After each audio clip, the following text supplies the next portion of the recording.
Are you ready to lose those love handles? Do you work hard to stay in shape and eat healthy, yet you can't get rid of stubborn fat? Now there's a clinically proven way to help you look slimmer without surgery or downtime. It's called Sculpture. Sculpture's innovative procedure destroys fat in just 25 minutes with visible results as quickly as 6 weeks. Sculpture sounds amazing, right? Check it out for yourself by clicking on the banner or go to goodbyefat.com.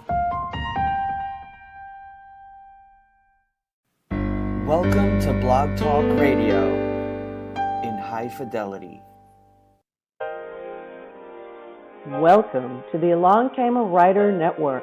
Opinions expressed in our shows do not necessarily reflect those of the network.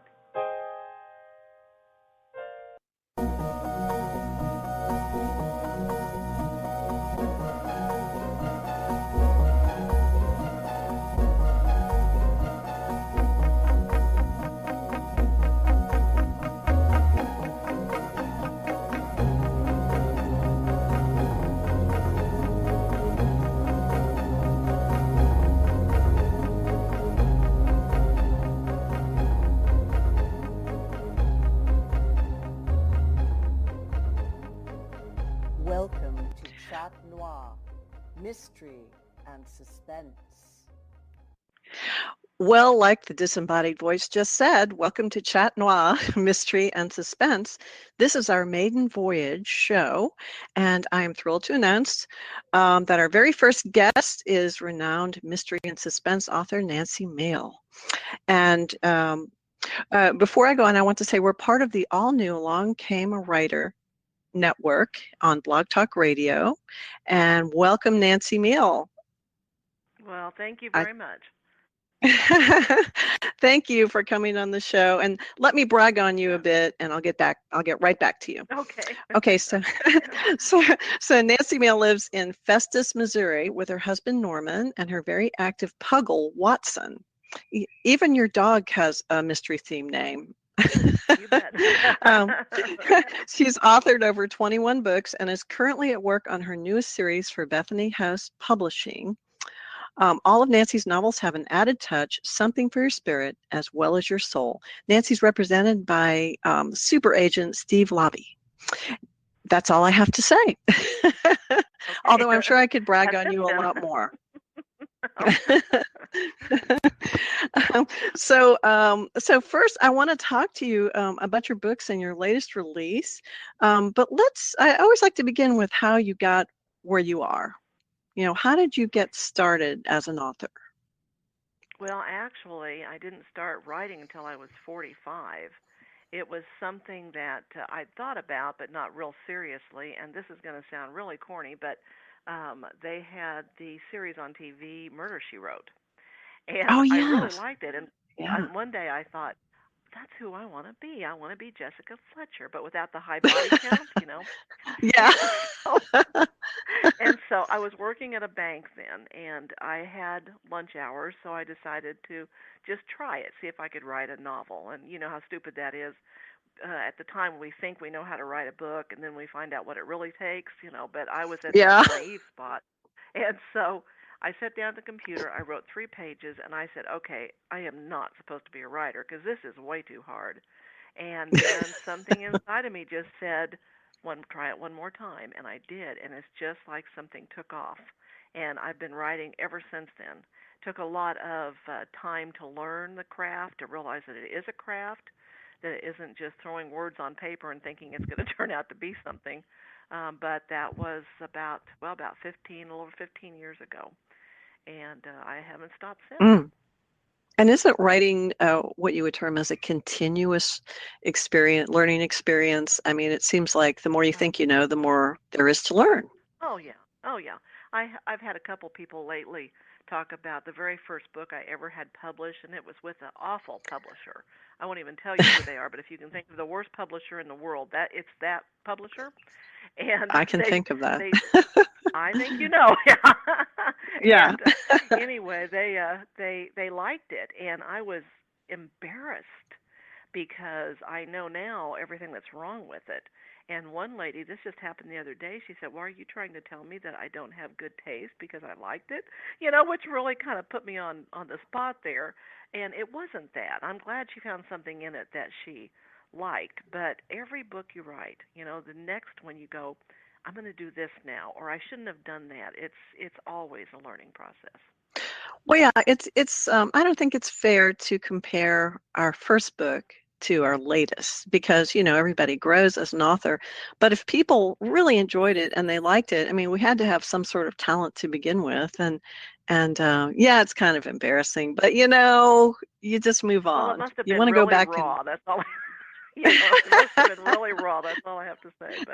But yeah. So but it's it's okay. you want to yeah, well, you want to respect what you did. You don't want to, and I think that's what I was doing. I was looking at it just like it was something to throw away, and that's not a good way to look at it. But at the same time, Yeah. you hope that as time goes on, you get better and better at your craft. I mean, everybody should. So did you think when you first started writing, boy, I've reached, wow, 20,000 words. I must be done. I mean, I had no idea how long a book was supposed to be, and it Well, seemed like, I don't. gosh. I don't know. I think mine was more like, oh, I've got 100,000 words. I don't think it's supposed to be that long. So I have, Not if you're I writing have more of mysteries, a right? yeah, that's right. Maybe sci-fi, but I think I think it was trying to writing a lot of times is trying to say the most you can with as few words as you can, but you still Hmm. have to have that that word count. And so as you go on, it gets. I think you try to get more precise. And one thing I really have to work on because I can get really wordy and I like to really get into my characters' feelings, and so I look back and I have 3 Hmm. pages of their feelings. I'm going like, this is not, cut all this out and go back to the plot. So learning to balance that against your story, which has always got to be the story. It's always got to be the story. That's something that I think all of us deal with, and I know I do, but I'm working on it. Well, I want to ask you why you're drawn to writing mystery and suspense, because they always ask me that, and they say, what kind of weird person are you? Because you think about killing characters off and horrible, morbid things. So what draws you to it? Well, well, even when I was young, of course, it's the whole Nancy Drew thing. Everybody that writes mysteries has that Hmm. story. But I think a lot of it, I used to think a lot of it had to do with the puzzle. I love the puzzle in a mystery. But I was at a seminar one time, and this was not a Christian publishing. It was just a secular mystery authors convention. And of course, I cannot remember the writer's name right now. If I said her name, you'd know who she was. She's a very well-known mystery author. But she got up and she had a talk, and it was the thing that she said that really impressed me was that in mystery and suspense, what we're writing about is good versus evil. And that's the truth. Yes. And it's Yeah. that passion that we have, for the good versus evil, that good has to win. And I think that has something to do with it. It gets it's passionate. It's a passion that you have. And there is evil in the world, but I mean the Bible, has a bunch of really awful stories too. But the story of the Bible is Yes. the fact that there's evil, but Christ has overcome evil, and so good wins. And so I think that's what we do, especially in inspirational mystery and suspense.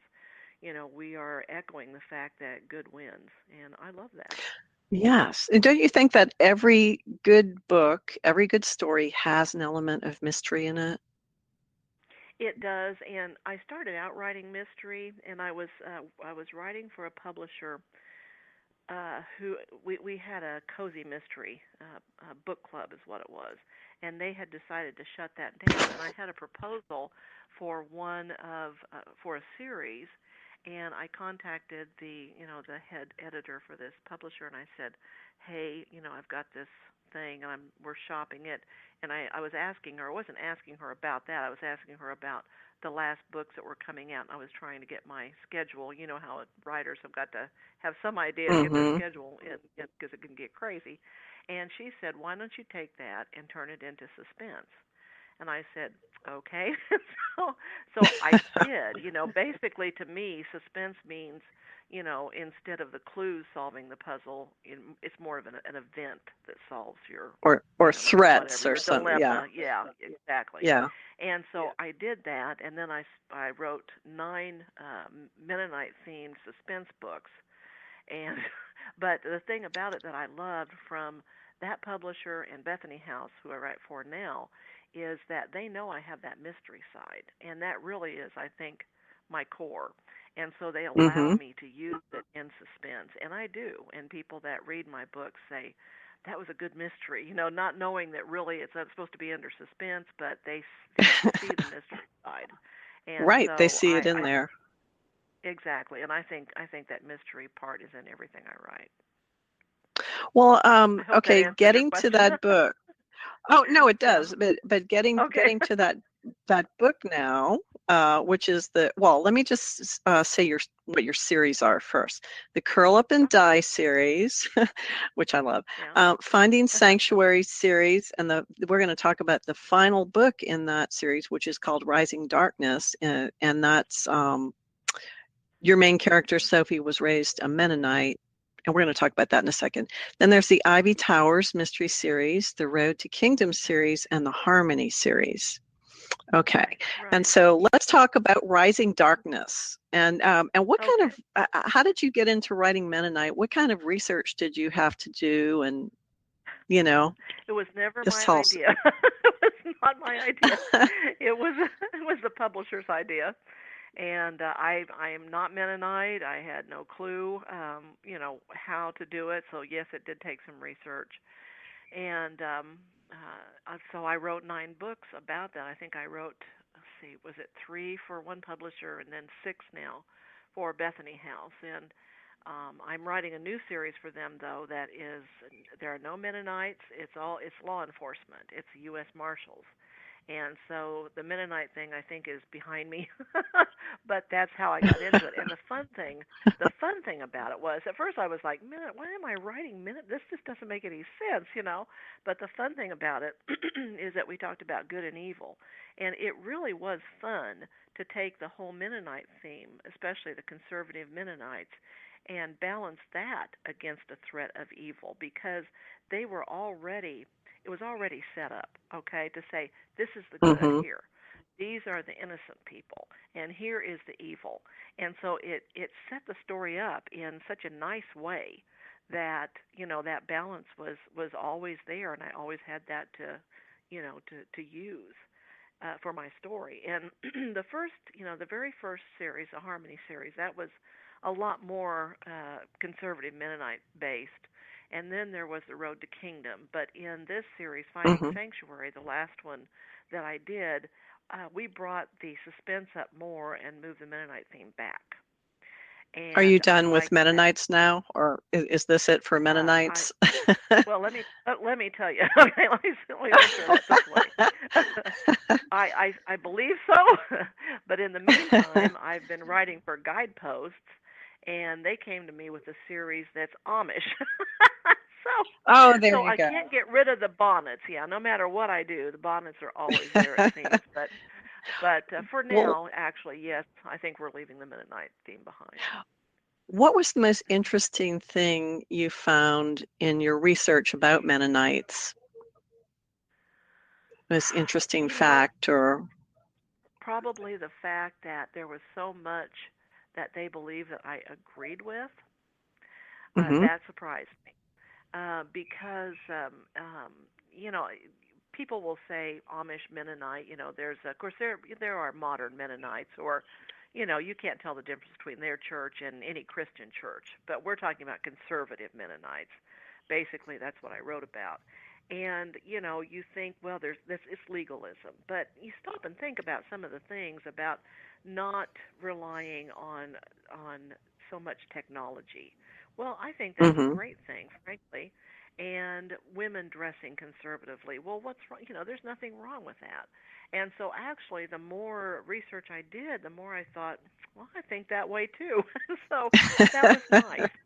That was nice. And now writing an Amish series, in fact, I was surprised too because Guidepost has us use different Amish proverbs, and they have gobs of them. They have a proverb for every situation, and so that we use Wow. these proverbs, and I love them. I write them down and go, "Wow, this is really good," So I really appreciate the fact that my time spent with the Mennonites and with the Amish has given me a respect for them and more of an understanding of what they believe, and it hasn't caused separation.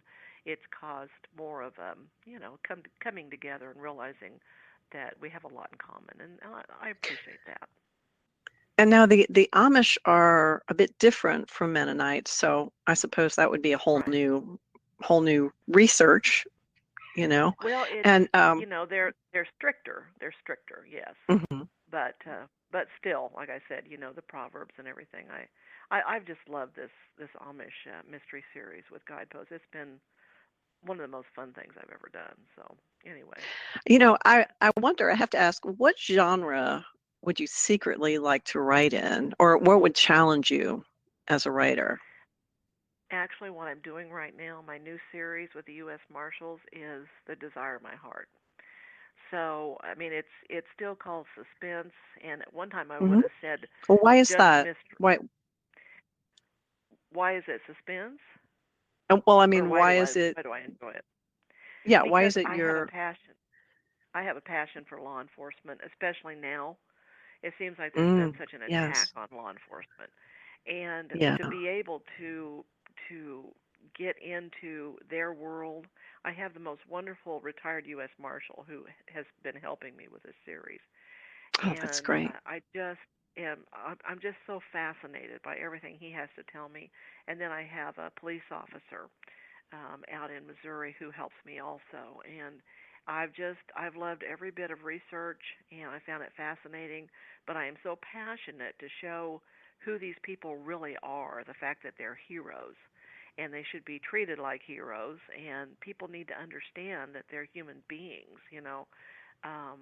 There's one line, I don't know if I can remember it right now, but one line that popped out of my head when I was writing, and basically it was saying that we're not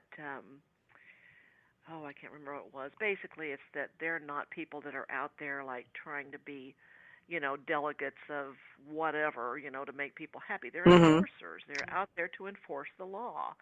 And Yes. it's a tough business to do that. And so if you're looking for someone to, try to just make you feel better emotionally at the time, that's not what they're there for. They're there to protect you.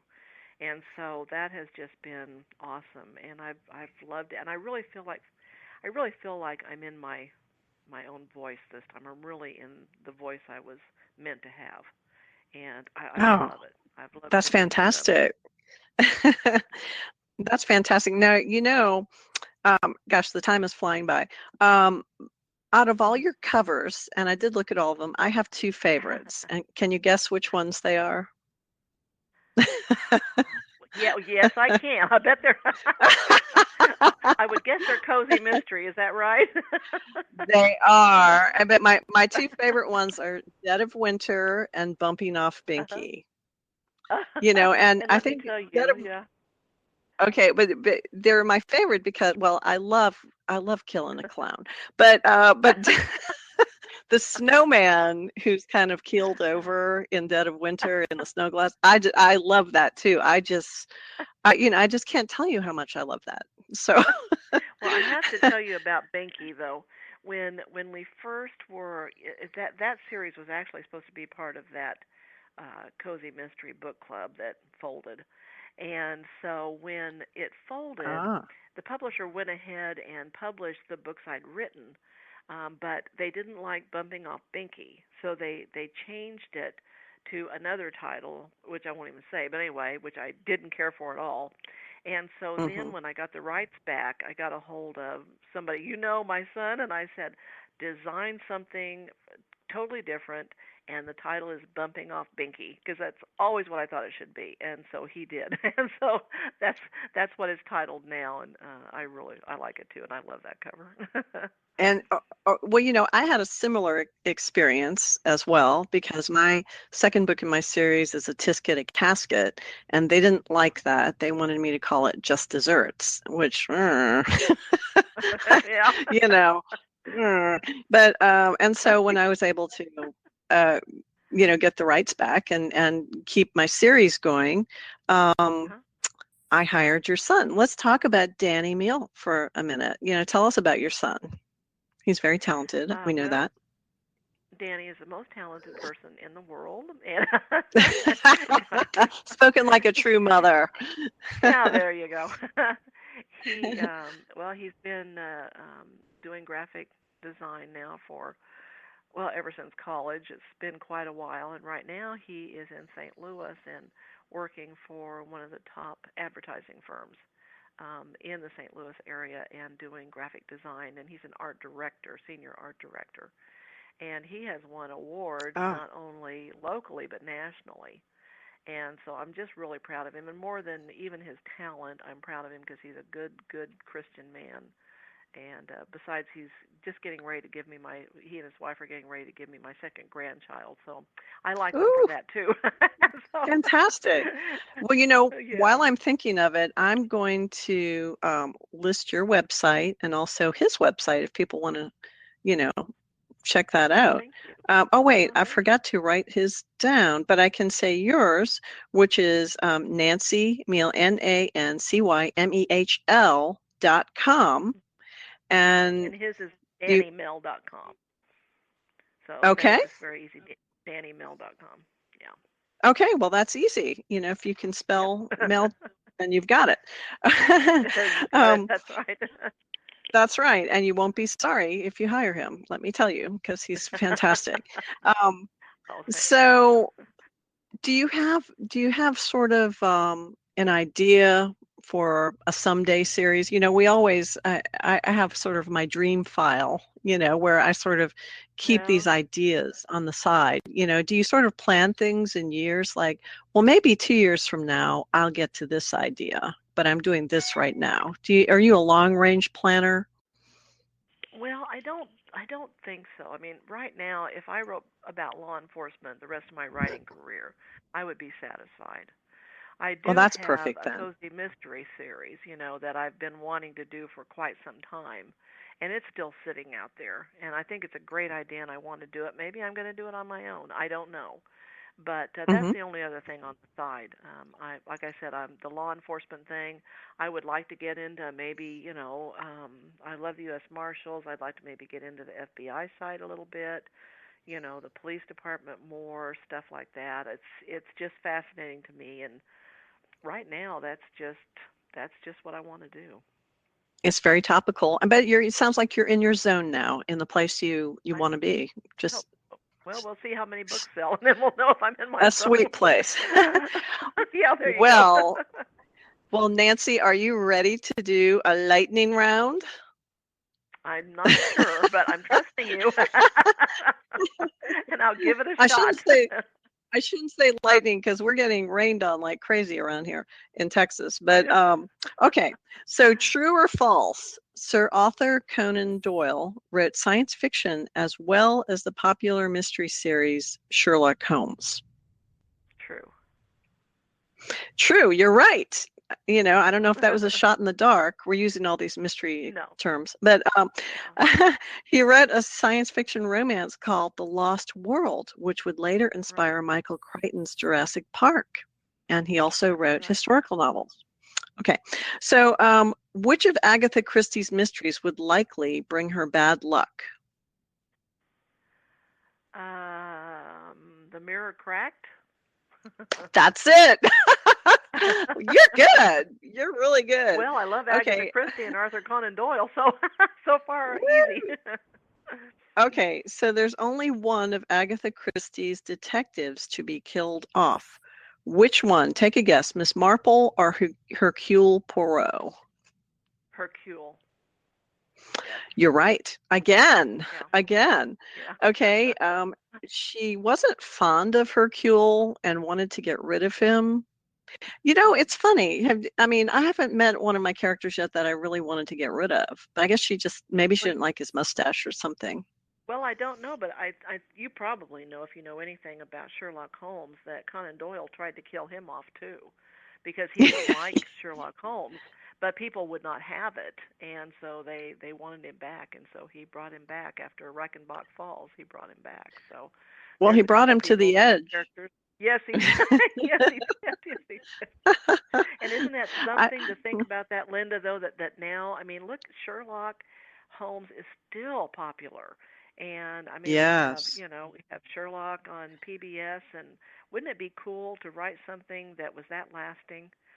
That'd be yes, neat. and have Benedict Cumberbatch star in your. I could look at Benedict, especially that in that role. For me, there's no other. Basil Rathbone doesn't cut it next to Benedict, so. Well, Basil Rathbone was always Sherlock Holmes to me, but I can scoot him over a little bit for Benedict Cumberbatch. Yeah, he is. I just tell him to scooch over because Benedict is here. But so anyway, she did wind up getting rid of him in Curtain, the book Curtain, right, where he himself became the killer. Okay, the last one is, who's the biggest character addict? I'm going to give you names. Nick and Nora Charles from The Thin Man. I guess they had pickled livers from all the drinking they did. Or Sherlock Holmes with his morphine and cocaine habit. Now, ask me the question part again between those two. Who do you think is the biggest addict, biggest addiction problem? Oh, boy. Nick drank a lot. I'll go with Sherlock and his 7% solution. You know what? It was more of a rhetorical question, but I think that morphine and cocaine are more serious, not that the alcohol. So, yeah. Yeah, Nick and Nora had pickled livers, but yes, they did. Sherlock Holmes probably was on his way out, Yeah, but he was. well, Nancy Mehl, you successfully zigzagged through the lightning round. You did it. Yay. And so tell us where readers can and listeners can find you on social media and everywhere else you are. Well, I'm on Facebook. I have 2 different pages because someone told me I should have a fan page too, and all these people on my friends page, and I don't care. They can go either one. It doesn't make any difference to me. Yeah. And also, I work with the Suspense Sisters, and that's a blog that has several other mystery writers. You should be with us too, by the way. Yes. And and I'd love to. We do a lot of review. Well, I'd love to have you. We do a lot of we do reviews. We do interviews. If I try to tell you everybody that's on there, I'll forget somebody and feel terrible. But Richard Mabry's on there, and Elizabeth Goddard, and Dana Mentink, and just a whole bunch of people. And we have a give them the website. Give them the website. Well, it's probably suspensesisters.blogspot.com. But you can find that out for certain because Suspense Sisters is also on Facebook. Okay. Okay, fantastic. That's good. And are you on Pinterest? I am not yet. I tried that once and failed miserably, but I have a young man who's going to try to put me back on Pinterest. So okay, that's good. Months I will be there. It's very addicting for writers, and if I didn't think the police would go after me, I would probably have a board about ways to die or stuff like that for my research. But I want to do that. Yeah, you always have to be careful. Do you sometimes after you research we do. look at what you were looking at and say, what if somebody ever sees this? She'll think We have to be careful. So I'm going to end with a mystery quote. A good friend will help you move, but a true friend will help you move a body. And with that, I'm going to say goodbye. I had a delightful time with you, Nancy, and I hope you'll come back when you have newer releases come out, because I know you'll have a long line of new books. I would be happy to, and I really appreciate it. It was a lot of fun, Linda. Thank you very much, Nancy. Okay, listeners, that's all for today. Stay cozy, my friends.